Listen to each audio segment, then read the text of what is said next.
if the very first god ever worshipped was a woman? Long before Zeus hurled thunderbolts, before Odin sat on his throne in Asgard, and even before the earliest lines of the Bible were carved into stone, ancient peoples bowed in reverence to a power older than kings, older than writing, older than war. She was not just a mother figure or a fertility symbol. She was the cosmos itself, chaotic, creative, terrifying, and tender. But who was she? What powers did she command that entire civilizations worshipped her above all others? And why have most of us never heard her name? Across the forgotten corners of time, her image emerges. Not just once, but again and again. Carved into clay, painted on cave walls, molded from stone. Always female, always powerful. She had many names: Inanna in Sumer, Ishtar in Babylon, Tiamat in creation myths, and figures even older than them, whose names are lost, but whose presence remains etched in artifacts thousands of years old. These goddesses ruled the heavens and the earth, love and war, birth and death. They were not background characters. They were the center of spiritual life. And yet, as human societies shifted toward patriarchy, conquest, and centralized male authority, she was buried, vilified, or forgotten entirely. Today, we're digging her back up. Not just as a figure of myth, but as a symbol of the divine feminine force once seen as central to the universe itself. Her stories are not dead. They are sleeping, waiting to be remembered. In this video, we're uncovering the stories of the oldest goddess in the world, tracing her from prehistoric carvings through Sumerian temples, down into underworld myths, and back into modern memory. This is more than mythology. It's a resurrection. And by the end of this journey, you may find her power still echoes within us all. Long before the gods had names, there were images. Images of women, rounded, fertile, commanding attention even in silence. The Venus of Willendorf, carved over 25,000 years ago, is one of the most iconic. Small enough to fit in the palm of a hand, yet impossibly ancient, she embodies a mystery. Why did early humans create such figures? She is not a portrait. Her exaggerated hips, breasts, and belly suggest fertility, abundance, and survival. And she is not alone. Across Ice Age Europe, dozens of similar figurines have been discovered, from France to Russia, all with the same focus: the female form as sacred. These prehistoric artifacts are among the first known representations of the divine. And they weren't mere art, they were offerings, symbols, possibly idols. In the Neolithic city of Çatalhöyük in modern-day Turkey, which flourished around 7500 BCE, archaeologists have found evidence of goddess worship built directly into the homes. In wall niches, figures of seated, powerful women with leopards at their sides, symbols of domination and fertility, were discovered. These weren't abstract deities. They were living presences embedded in the daily rhythms of birth, agriculture, and death. Here, the goddess was not separate from life. She was life itself. This early reverence for the feminine divine wasn't localized to one region. Across old Europe, from the Balkans to the Mediterranean, Neolithic cultures left behind temples and relics that point to goddess-centric religions. The sacred feminine dominated the spiritual imagination. These goddesses were not necessarily mothers in the modern sense. They were complex symbols of nature, cycles, and continuity. They represented not just fertility, but also the mystery of transformation, the power to give and to take life, to nurture and to destroy. The divine feminine held dominion over the harvest, the womb, the moon, and the soil. In many of these societies, there is little evidence of organized warfare, suggesting a worldview centered more on balance and harmony than conquest. But as agriculture evolved and human societies became more complex, hierarchies emerged. Power became more centralized, and with that, new myths took shape. Around 3500 BCE, writing began to appear in Mesopotamia, and with it came the earliest recorded stories of named gods and goddesses. Here, in the cradle of civilization, a goddess named Inanna rose to prominence. She is the first deity in human history whose tales were written in complete form. Known as the Queen of Heaven and Earth, Inanna was worshipped in Sumer with grandeur. Her temples in Uruk were centers of economic, political, and spiritual life. She was not a gentle earth mother. She was complex, contradictory, powerful. She ruled both love and war, creation and chaos. Inanna was a bridge between the old ways and a new era. While she retained the fierce independence of earlier feminine deities, her myths also show signs of a shifting worldview. Her famous descent into the underworld, a story of death, sacrifice, and rebirth, mirrors the agricultural cycle, but also reflects a new kind of cosmic order. The gods around her were now increasingly male, warlike, hierarchical, and yet she held her ground. Her tales were bold, dramatic, and deeply human, revealing a deity who defied categorization. As time progressed, the balance continued to tip. The emergence of large empires brought new gods to the forefront, male gods of thunder, law, and war. In Babylon, Inanna became Ishtar, still powerful but more entwined with empire and politics. In other regions, female deities were pushed aside, reimagined as consorts, or subdued by myth. Goddesses were no longer the primary forces of creation or destruction. They became wives, daughters, or temptresses. The once dominant divine feminine was gradually overwritten by patriarchal pantheons. This cultural shift didn't happen overnight, nor was it total.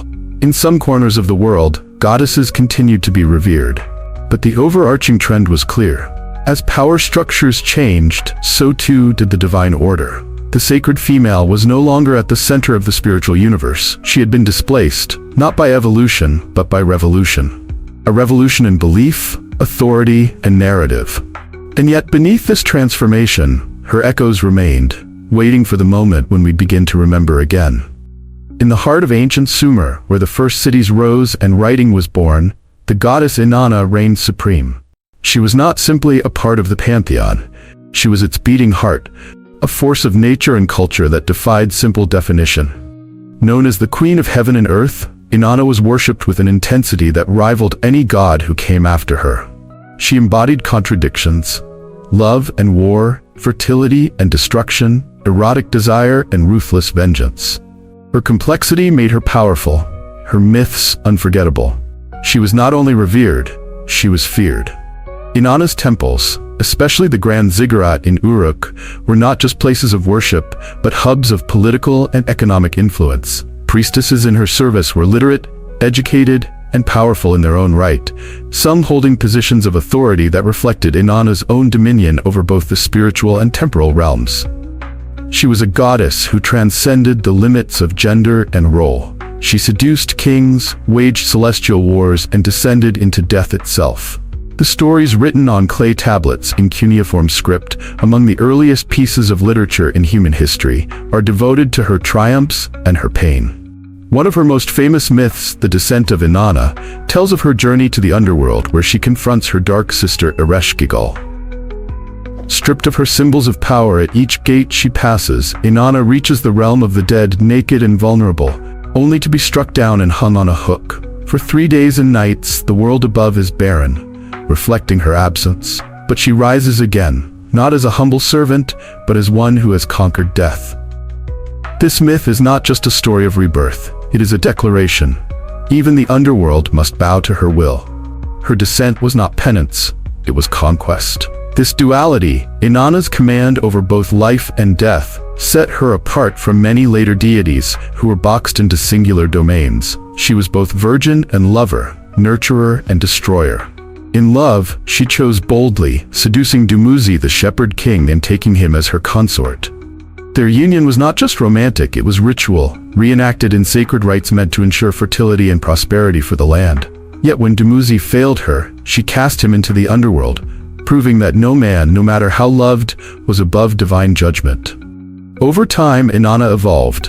In the Akkadian and Babylonian cultures, she became Ishtar, a version more imperial, more enmeshed with warfare and state power. Ishtar retained Inanna's erotic force and martial might, but her image hardened. Her love became dangerous, often fatal, and her presence in myth became more volatile. Men who dared to love her were often destroyed, turned into animals, or lost to madness. Her transformation reflects the changing world around her, a world where empire demanded harsher gods and more rigid hierarchies. Yet, even as Ishtar, the core of Inanna remained, a woman who refused to be diminished, whose passion shaped empires, and whose fury toppled kings. Despite these shifts, the essence of Inanna never truly vanished. She persisted not only in texts but in the echoes of later goddesses, Aphrodite in Greece, Venus in Rome, and even figures like the Virgin Mary, who, despite being framed differently, carried the weight of divine femininity through new narratives. Inanna's legacy is carved into the fabric of civilization. Her stories were not simply mythology. They were the mirrors through which ancient people saw power, death, and resurrection. In every storm, in every embrace, in every war, and every birth, Inanna lived. To understand Inanna is to grasp the heart of ancient spirituality, raw, unapologetic, deeply human, and profoundly divine. She was not made in man's image. If anything, man was forced to reckon with hers. And even now, thousands of years later, her voice still rises from the clay tablets, reminding us that the first gods to walk the earth were not kings or warriors, but goddesses, wild, wise, and eternal.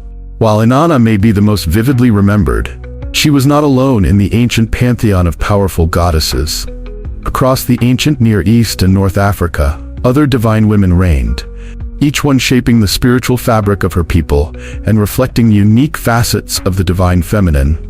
These were not mere companions to male gods.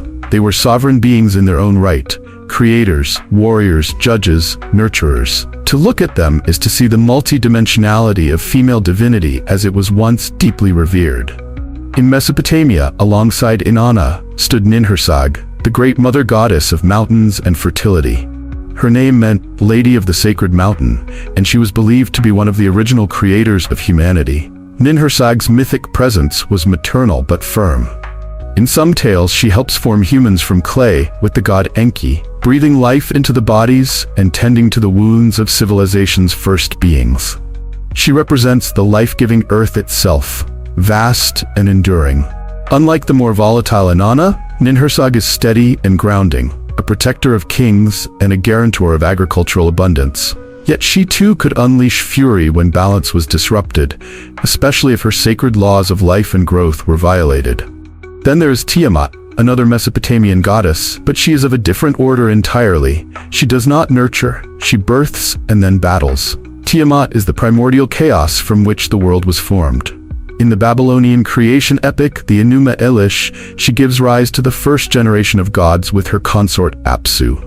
But when Apsu is slain, Tiamat transforms into a monstrous force, waging war against the rebellious younger gods. Eventually, she is slain by Marduk, who splits her body in half to form the heavens and the earth. This myth reflects a crucial shift in divine narrative. A male god establishes cosmic order by destroying a primordial female power. Yet even in death, Tiamat remains the mother of creation. Her body quite literally becomes the universe.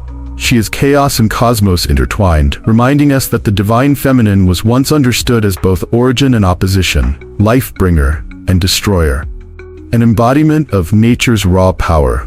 Moving westward to the ancient Levant, we encounter Anat, the fierce Canaanite goddess of war and love. Her duality mirrored Inanna's, but Anat's mythos was drenched in blood and battlefield dust.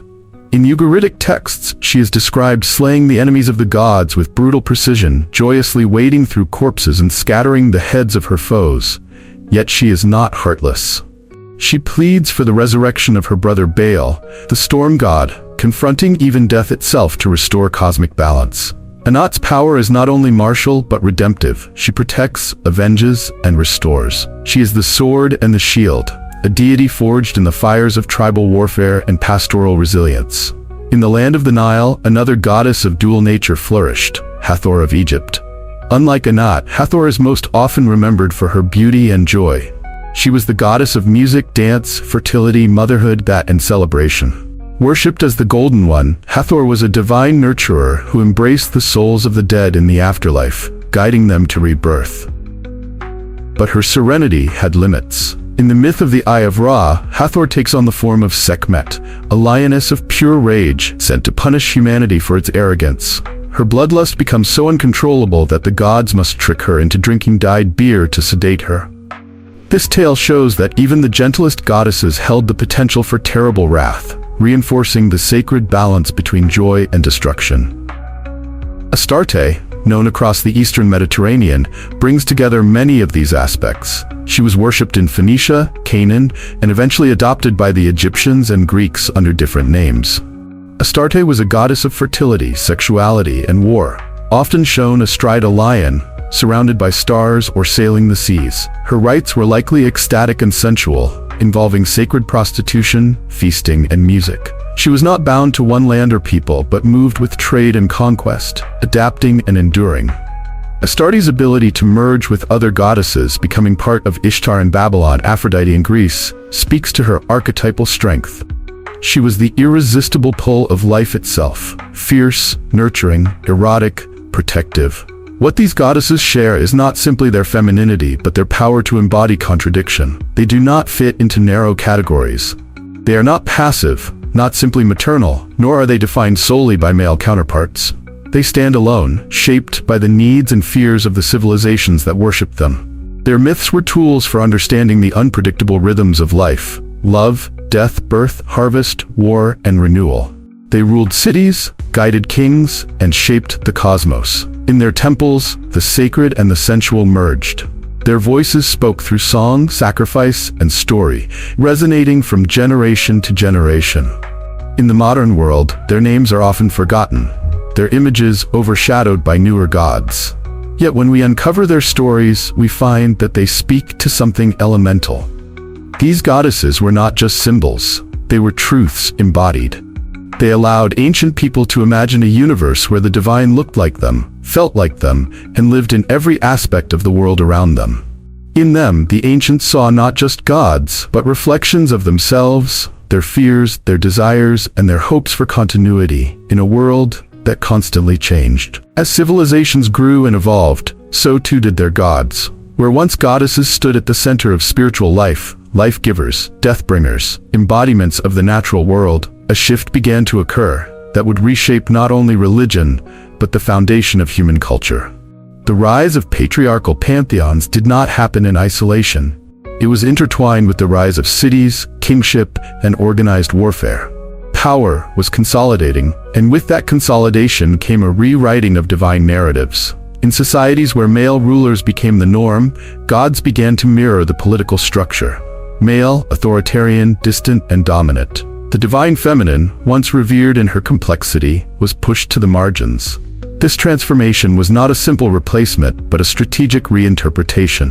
Many goddesses were not erased outright, but absorbed, reshaped, and often diminished in stature.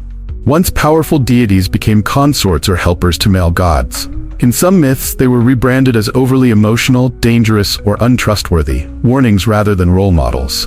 In Mesopotamia, as the warrior god Marduk rose to preeminence, Tiamat, once the mother of all, became the monstrous enemy to be slain. Her story was inverted. No longer a creator, she was now chaos incarnate. The same pattern unfolded elsewhere. Anat, once a fierce war goddess, was gradually sidelined as Baal took center stage.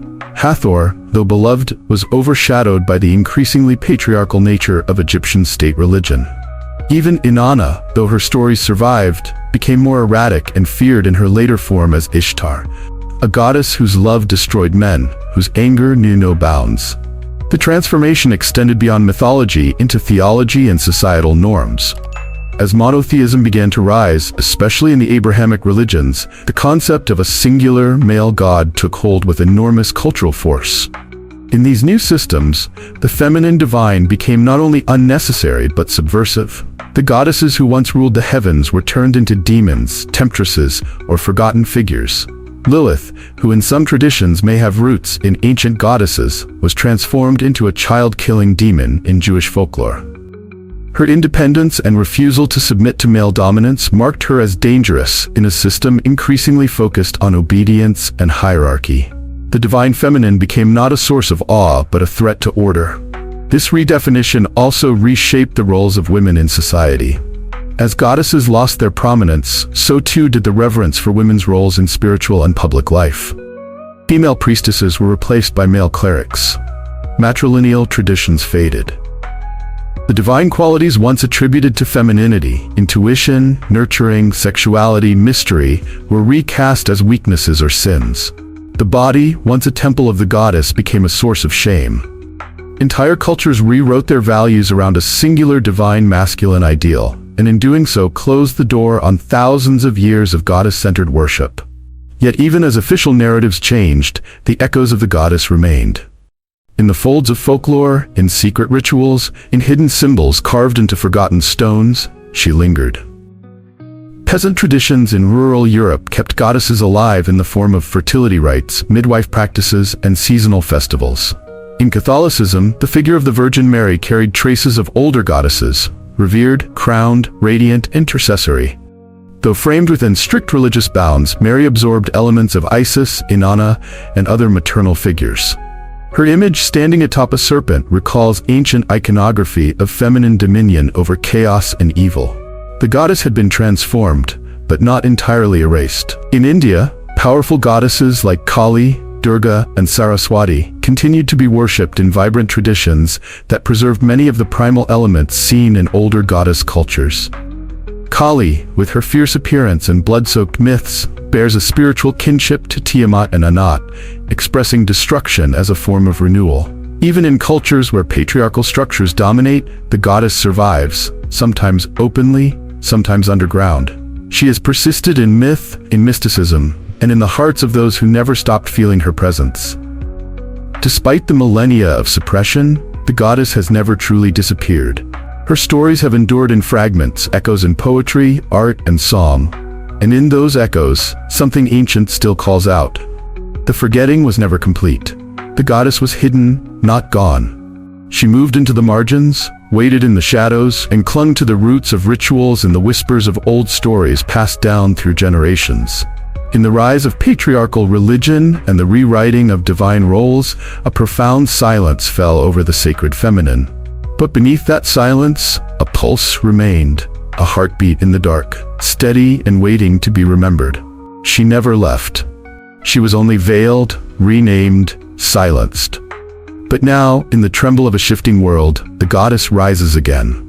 Not in the temples of stone or under the command of high priests, but in the quiet rebirth of awareness, in the hearts of women reclaiming their worth, in the men who dare to honor softness and strength together, in the seekers who sense that something ancient is stirring beneath our modern chaos. The goddess has returned, not as myth, but as memory. In poetry, in ritual, in spiritual paths both new and old, she walks again. From tarot decks to feminist theology, from the rising popularity of pagan traditions to the sacred tattoos inked on skin, the signs are clear. Humanity is remembering what it forgot. And what did we lose when we let her slip into silence? We lost balance.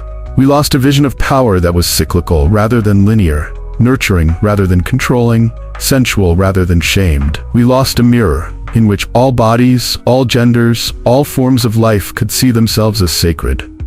When we erased the goddess, we severed ourselves from the earth and from the soul.